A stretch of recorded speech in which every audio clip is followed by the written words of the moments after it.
प्यारे बच्चों, अब तक हम लोग 2 वीडियो देख चुके हैं। झारखंड अधिविद्य परिषद द्वारा जारी 2021 का जो सैंपल मॉडल प्रश्न पत्र जारी किया गया है, उसका हम गणित और हिंदी का वीडियो जारी कर चुके हैं। आप लोग भी देख लिए होंगे।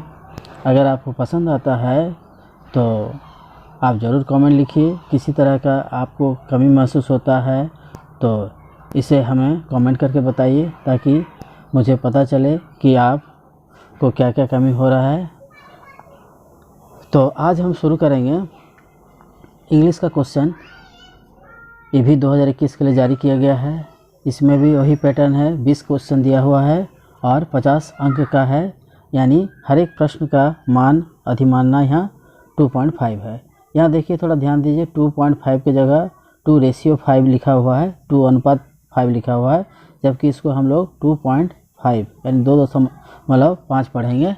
इसका एक प्रश्न का अधिमानना 2.5 है। तो इस तरह से 20 प्रश्न का अधिमानना 50 नंबर का है। तो चलिए पहला देखते हैं। इसमें पहला क्या दिया है, एक पैसेज दिया हुआ है। इस पैसेज को पढ़ के हमें क्या करना है, प्रश्नों को हल करना है। तो देखिए, read the passage carefully and choose the correct option. On the first day read the passage carefully, माने इस पैसेज को ध्यानपूर्वक पढ़ें। And choose the correct option, और चूज करें माने चयन करें। करेक्ट ऑप्शन मतलब सही विकल्प का चयन करें।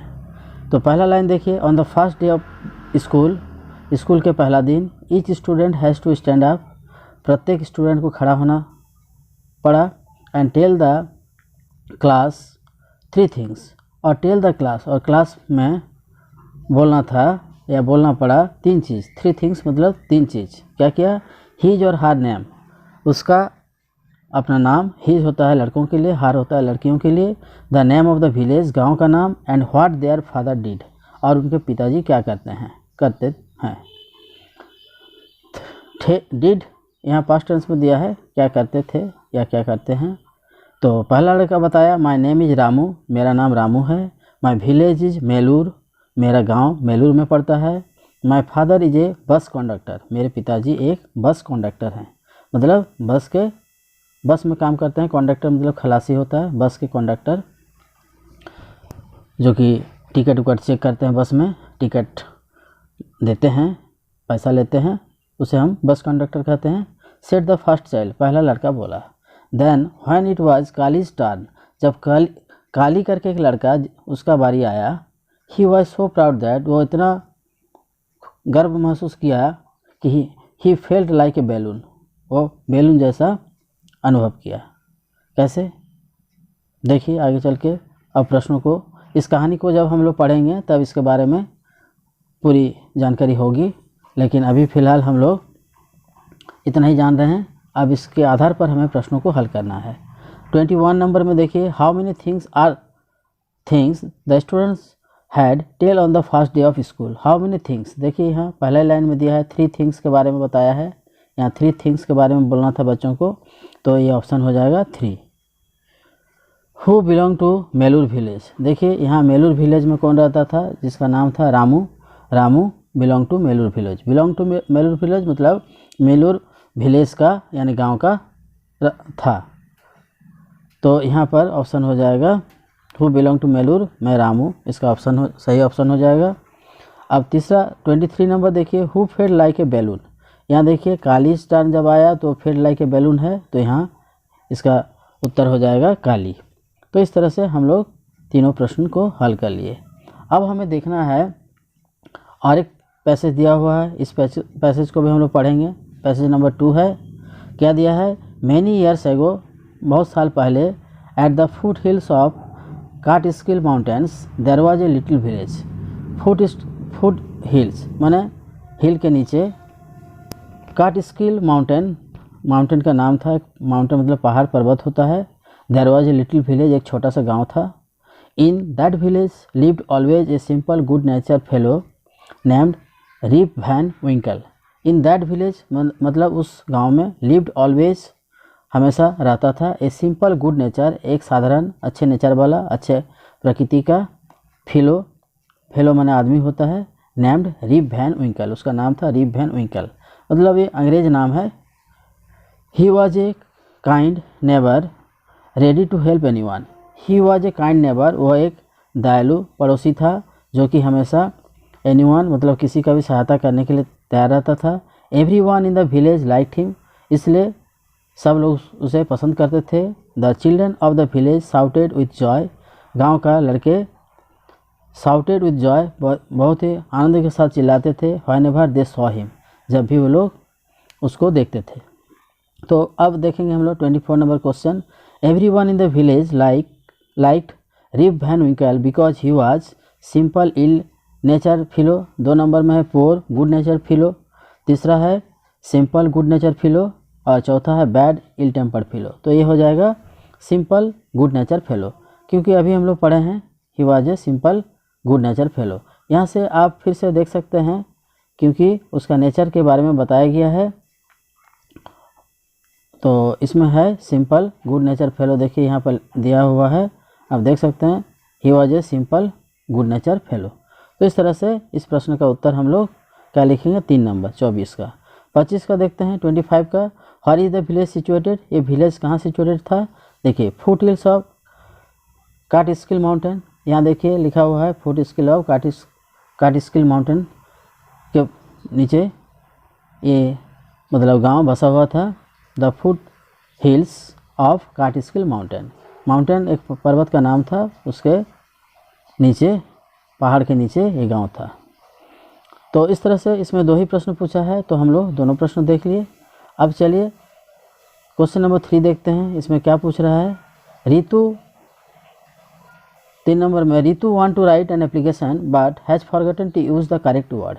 Ritu wants to write, Ritu लिखना चाहती है एन एप्लीकेशन, एक आवेदन पत्र, but has forgotten to use the correct word, लेकिन वो भूल गया। हैज़ फॉरगॉटन मतलब भूल गया, to use the correct word मतलब सही शब्द लिखने भूल गया।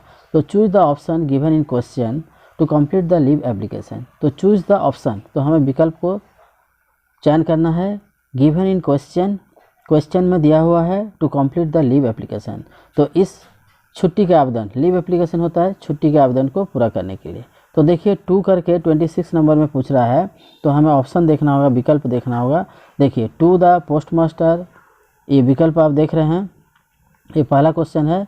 एक्चुअली यहाँ क्वेश्चन नंबर गलत दिया हुआ है, या 26, 27, 28 इस तरह से विकल्प है। तो यहाँ पर क्वेश्चन नंबर यहाँ पर 26 होना चाहिए था, ये 27 और ये 28 नंबर क्वेश्चन होना चाहिए था।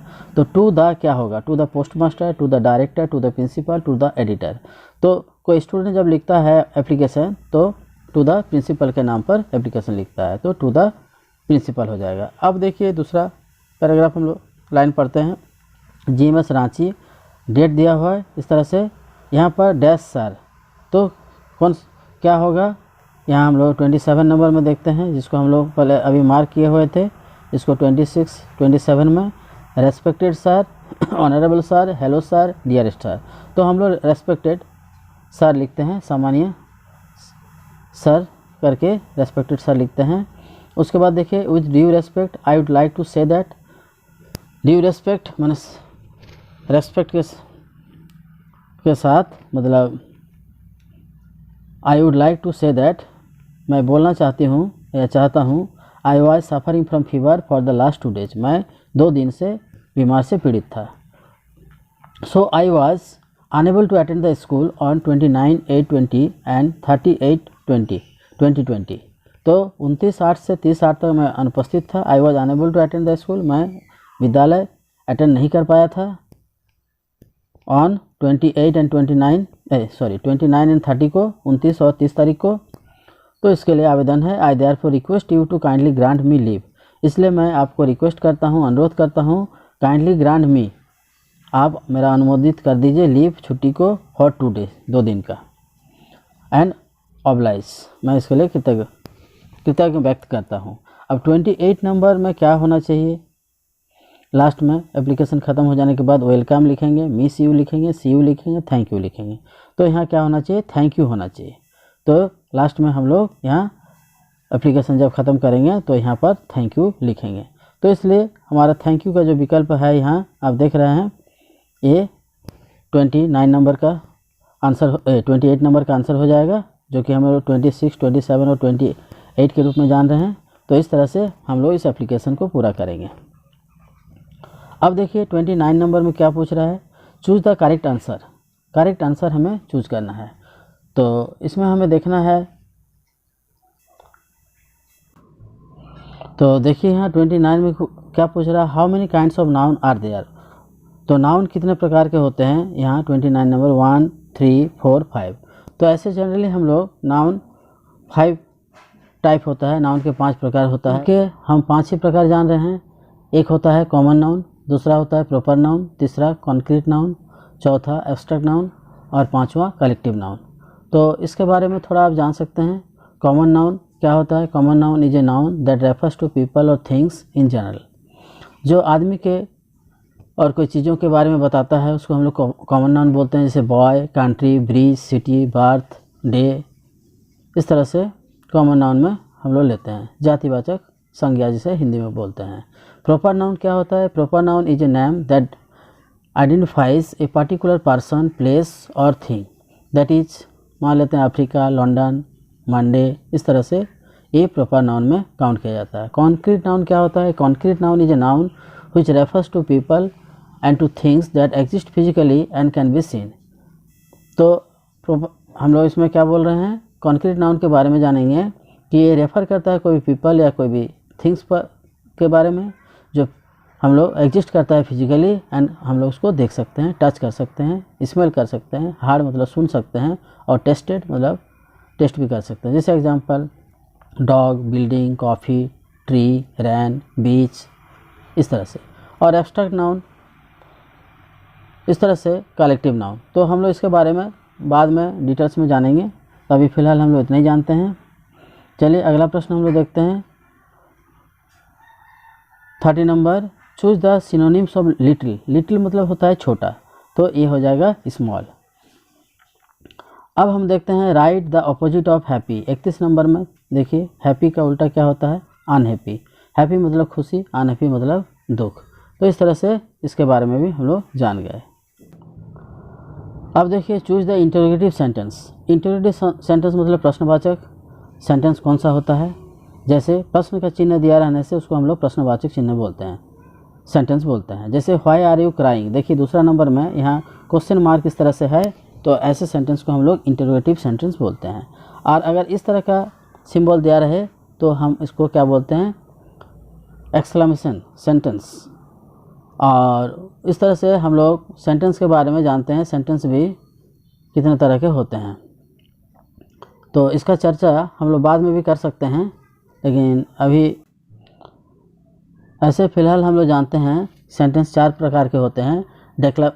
डेक्लरेटिव सेंटेंस होता है, इम्पेरेटिव सेंटेंस होता है, इंटरोगेटिव सेंटेंस होता है और एक्सक्लेमेटरी सेंटेंस होता है। तो ये हो गया, ऐसा सिंबल है तो ये एक्सक्लेमेटरी सेंटेंस हो गया। क्वेश्चन मार्क रहने से इंटरोगेटिव सेंटेंस होता है। और I am a boy, the movie is very interesting, तो ये इस तरह का सेंटेंस को हम लोग बोलते हैं डिक्लेरेटिव सेंटेंस। इसमें डिक्लेयर किया जाता है इसलिए इसको डिक्लेरेटिव सेंटेंस बोला जाता है। एक्सक्लेमेशन आश्चर्य सूचक चिन्ह रहता है इसलिए इसको एक्सक्लेमेटरी सेंटेंस बोलते हैं। और अगर इम्पेरेटिव सेंटेंस जो होता है उसमें आदेश दिया जाता है, प्लीज़ ब्रिंग द चेयर, इस तरह का सेंटेंस को हम लोग इम्पेरेटिव सेंटेंस कहते हैं। तो फिलहाल आप इतना ही जानिए, आगे चलकर हम लोग जब पढ़ेंगे तो एक एक करके इसका चर्चा करेंगे। अब देखते हैं क्वेश्चन नंबर 33 में। 33 में क्या है, complete the sentence with correct option. इस वाक्य को पूरा करना है करेक्ट ऑप्शन के साथ, करेक्ट सही विकल्प के साथ। दिस इज डैश एप्पल, यह एक एप्पल है। ए या एन या दी या नॉन ऑफ दिस। तो दिस इज एन एप्पल होगा क्योंकि एप्पल जो है, एप्पल का फर्स्ट लेटर ए है जो कि भावेल होता है और भावेल के पहले हम लोग क्या बैठाते हैं, एन का यूज़ करते हैं। तो इस तरह से दिस इज एन एप्पल कहेंगे। अब देखते हैं 34 number question. A bird has laid eggs dash the कॉर्निस। एक पंछी अंडा देता था डैश द कॉर्निस। कॉर्निस मतलब table, just below the table होगा, नियर द टेबल होगा, जस्ट अबव द टेबल होगा, नॉन ऑफ दिस होगा। जस्ट बिलो मतलब टेबल के नीचे, नियर मतलब टेबल के नज़दीक में, जस्ट अबव टेबल के ऊपर, नॉन ऑफ दिस। तो अंडा कहाँ दे सकता है, जस्ट बिलो होगा, ऑप्शन नंबर 1 होगा, टेबल के नीचे होगा। अब हम लोग 35 नंबर क्वेश्चन देखेंगे। 35 में पूछ रहा है who wrote the poem my mother. My mother जो कविता है इसे कौन लिखा है, आपको राइटर का नाम बताना। देखिए ये कविता पुस्तक का है, आप जब पुस्तक देखेंगे तो आपको पता चल जाएगा कौन राइटर है। ऐसे एन टेलर शायद इस कविता के राइटर हैं, एन टेलर। तो यह एन टेलर कोई ऑप्शन नहीं है, इसमें क्या है, एपीजे अब्दुल कलाम के बारे में ये दिया हुआ है कहानी। तो हम लोग ऐसे में अगर राइटर का नाम नहीं होता है तो नन ऑफ दिस इसको सिलेक्ट करेंगे। Which tribe did Kali belong to, 36 number में काली करके एक कहानी है जिसमें काली किस ट्राइब से बिलोंग करता था बताना है। तो उस कहानी के आधार पर हम लोग इसका पाठ्य पुस्तक से हम लोग जान सकते हैं वो इरुला ट्राइब से बिलोंग करता था। The main character Kali was proud that he belong to the Irula tribe and that his father was one of the most famous snake catcher in his village, और उसके पिताजी सांप पकड़ने वाला था। तो इस तरह से ये कहानी दिया हुआ है। The poet wander lonely, 37 number, the poet wander lonely as a dash as a cloud, ये कविता में ही दिया हुआ है। आप जब पढ़ेंगे तो आपको पता चलेगा ये कविता का से लिया गया है। द पोएट वंडर्ड मतलब कवि घूम रहे थे, lonely as a cloud, cloud के जैसा अकेला घूम रहे थे। अब 38 नंबर देखिए, name the Siachen refers to a land with an abundance of, name the Siachen refers to a land with an abundance of roses, ये भी कहानी का ही से लिया गया है। तो आप जब पढ़ेंगे तो आपको पता चलेगा कि सियाचिन में क्या पाया जाता था, वहाँ बहुत एबंडेंस ऑफ रोजेज मतलब वहाँ प्रचुर मात्रा में रोज यानी गुलाब का फूल पाया जाता था, यह अभी भी पाया जाता है। 39 नंबर देखिए, who had preached Dhamma in Bharat land, धाम का प्रचार किसने किए थे भारत लैंड में। तो ये अशोक के समय में हुआ था, बुद्ध का प्रचार करवाने के लिए ये बुद्ध धर्म का प्रचार किया गया था धाम में। तो ये ऑप्शन आपका तीसरा ऑप्शन होगा सही। अब 40 नंबर देखिए, name the sacred river in India, मतलब भारत का सबसे पवित्र नदी कौन सा है। तो ये है गंगा, गंगा सबसे पवित्र नदी है क्योंकि हम लोग कहीं भी पूजा पाठ करते हैं तो गंगा का पानी से ही हम लोग पवित्रता को बनाए रखने के लिए पानी का छिड़काव करते हैं, इसलिए हम लोग जानते हैं Ganga is the sacred river मतलब पवित्र नदी है भारत का। तो इस तरह से हम लोग ये पूरे प्रश्न पत्र को देख लिए। आप भी इस तरह का प्रश्न पत्र को तैयार कीजिए और पुराना जो भी क्वेश्चन सेट है उसको तैयार कीजिए, और भी बहुत सारा सेट जारी किया गया है, एक एक करके उसको सॉल्व कीजिए और समझिए कि ऐसे प्रश्नों को हम लोग कैसे सॉल्व करेंगे। तो ठीक है, आप इसे तैयार रखें, अगला फिर हम लोग अगला विषय का वीडियो देखेंगे, तब तक आप इसको तैयार कीजिए। और आपको अगर किसी तरह का प्रॉब्लम महसूस होता है तो आप कमेंट लिख के भेजिए ताकि आपके हिसाब से अगला वीडियो बनाएंगे। तो ठीक है, खुश रहिए, धन्यवाद।